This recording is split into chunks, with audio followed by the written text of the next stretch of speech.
Bueno, y a propósito de este tema que estábamos conversando con Tatiana Sanabria, que es la noticia judicial del día, es esta sentencia por este caso de falsos positivos en el país, vamos a entrevistar a una serie de víctimas aquí en Noticias Caracol en Vivo, con mucho respeto y también tratando de escucharlas muy pacientemente de lo que tienen para decir frente a este tema. Laura Piña es la hija de una víctima de ejecución extrajudicial que está con nosotros. Laura, primero bienvenida, gracias por estar con nosotros. Hola, gracias Pablo, a ti y a todos los que nos están viendo y escuchando en estos momentos.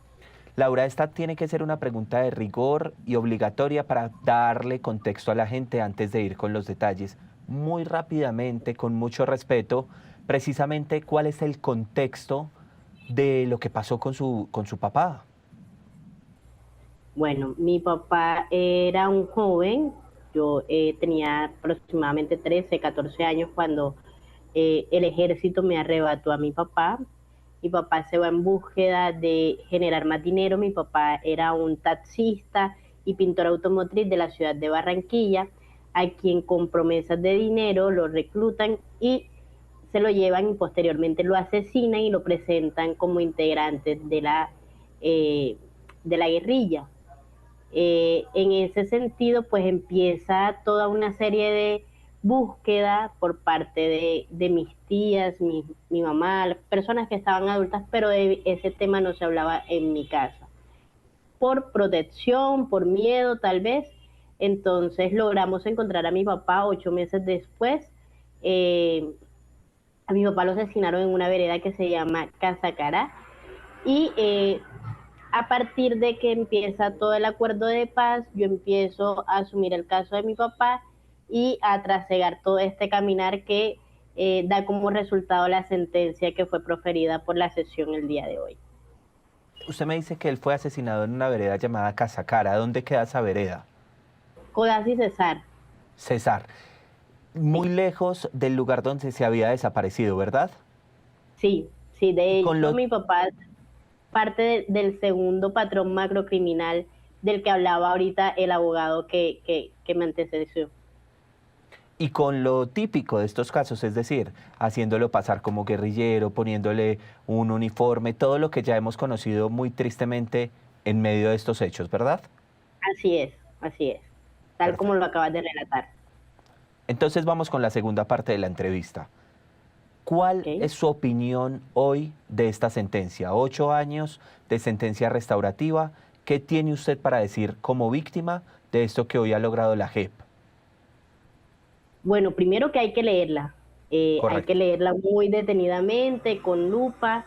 Hasta ahora solo hemos podido reaccionar eh, a lo que la magistratura emitió.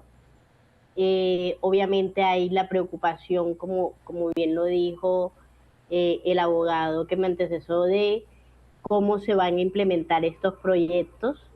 Se necesitan garantías en los territorios, garantías desde el gobierno nacional para que estos proyectos sean implementados. Decir obviamente que las víctimas habíamos pedido estar en la socialización de esta sentencia. Eh, Fue un llamado que hicimos. Creo que hay avances y se reconocen los avances de verdad.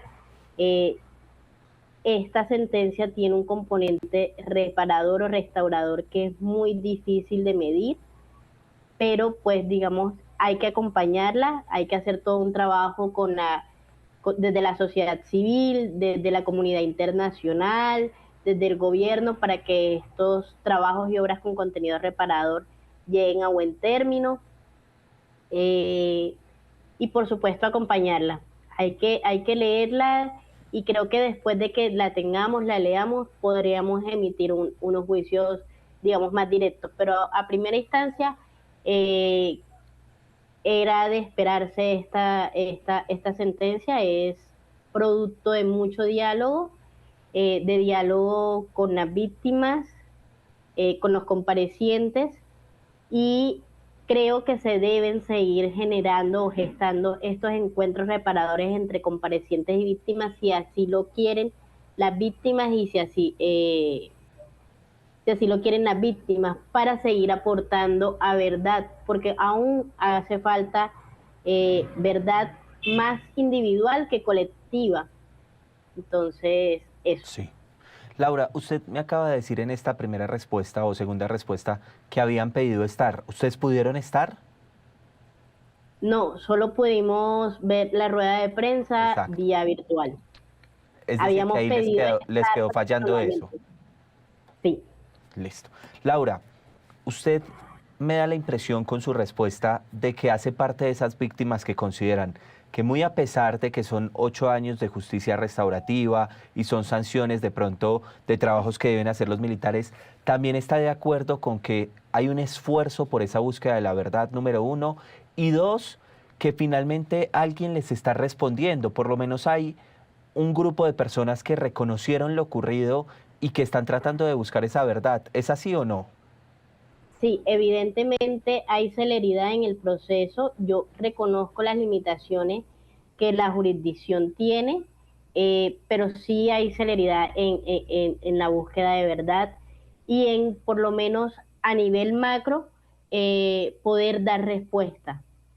Pero ¿a qué se refiere usted con celeridad? Porque hoy escuchaba a otra víctima que decía, hombre, tuvieron que pasar 9 años para que nosotros tuviéramos esta sentencia. Justo a eso. Eh, Pasaron 9 años, pero por ejemplo, la muerte de mi papá fue en el 2005. Eso quiere decir que las mujeres de mi familia que empezaron a buscar a mi papá han tenido que esperar 20 años. Entonces, cuando nosotros hacemos esas proporciones entre la justicia ordinaria y la justicia transicional, entonces encontramos pasos de celeridad. Bien, ya le entiendo su respuesta. Laura, ¿los casos en medio de esta investigación que hizo la JEP se lograron individualizar? Es decir, a usted un día, un máximo responsable, un, digamos, uniformado del ejército le dijo, con su papá pasó esto o hicimos esto, ¿usted pudo conocer esa verdad?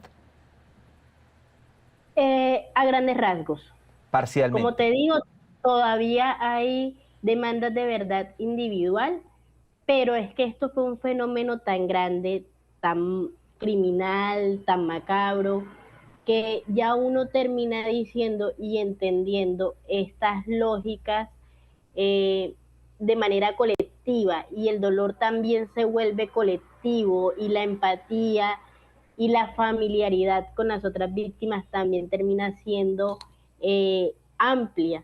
Entonces, las luchas también terminan siendo en niveles colectivos, porque, por ejemplo, yo no puedo dejar de hablar eh, por los otros hijos que tal vez no habían nacido y ya se habían convertido en víctimas. Entonces, ya esto nos sobrepasa Lo entiendo de lo perfectamente. individual a lo colectivo. Laura, dentro de esos ejercicios, durante estos 9 años en los que se unían las víctimas, usted me decía, había una empatía, hubo un modus operandi, hubo un mismo actuar, hubo, digamos, como casos similares en los que el ejército daba prebendas si llegaban justamente estas muertes que después llamaron extrajudiciales. ¿Cómo era ese trabajo entre ustedes como víctimas? ¿Empezaron a conocer, estableciste relaciones?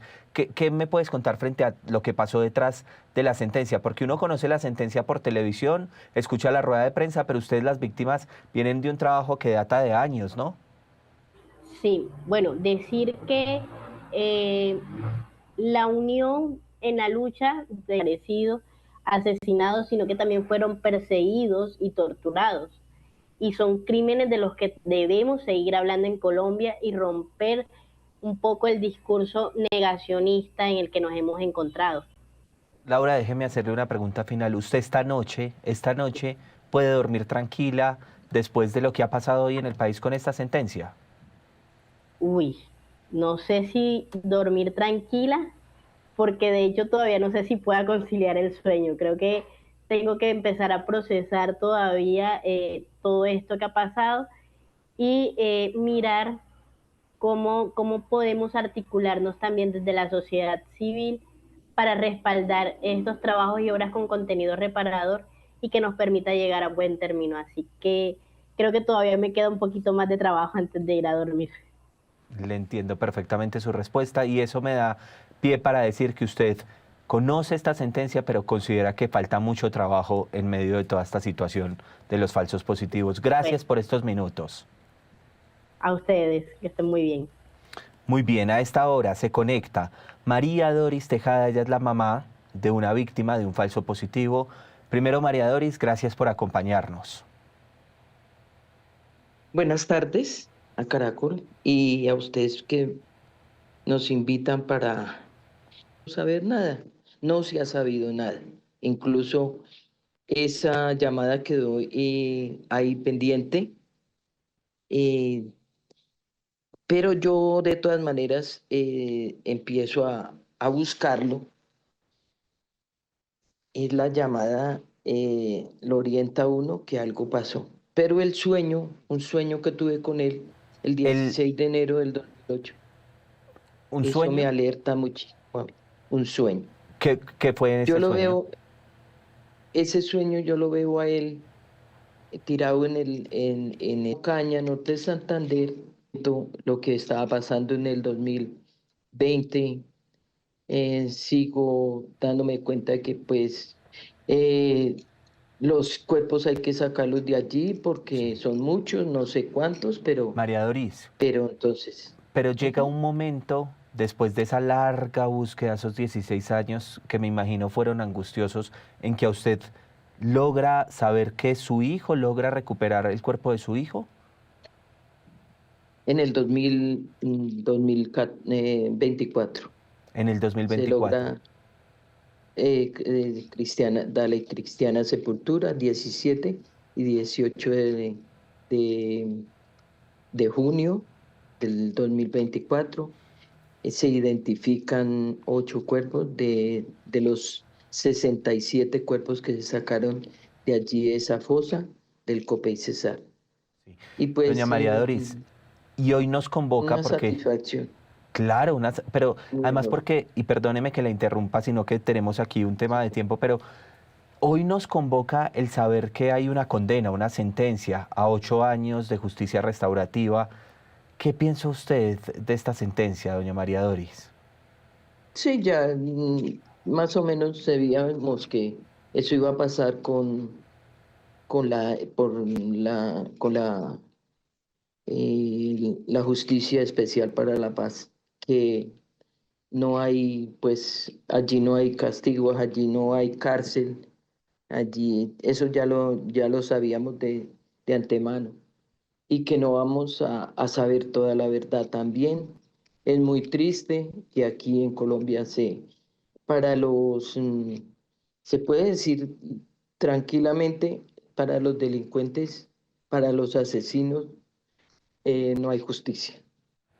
Nosotras, las víctimas, seguimos eh, con pañitos de agua fría.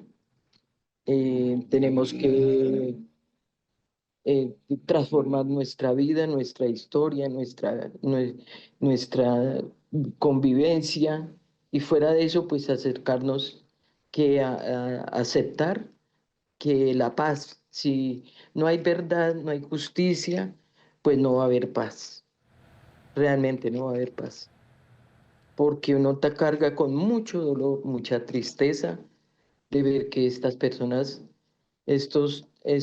no hay que maltratarlos. Yo no estoy llena de odio ni de tristeza, simplemente la tristeza la transformo y el dolor en tejidos para no enfermarnos, porque eso lo enferma a uno.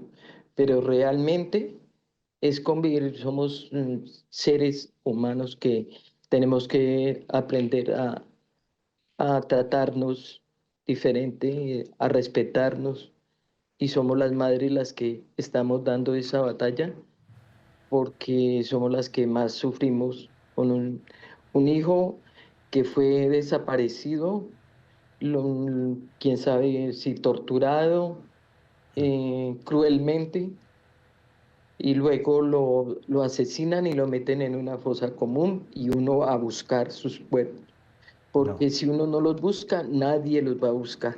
Entonces pues es eso, María es muy Doris, triste. Es muy triste y el relato suyo también es de una mujer resiliente que dice, no nos podemos quedar en eso, no nos podemos enfermar, tenemos que salir adelante. Por eso yo le agradezco tanto, tanto estos minutos y la abrazo pues por todo esto que ha tenido que vivir. Gracias, muy amable. Dios le bendiga.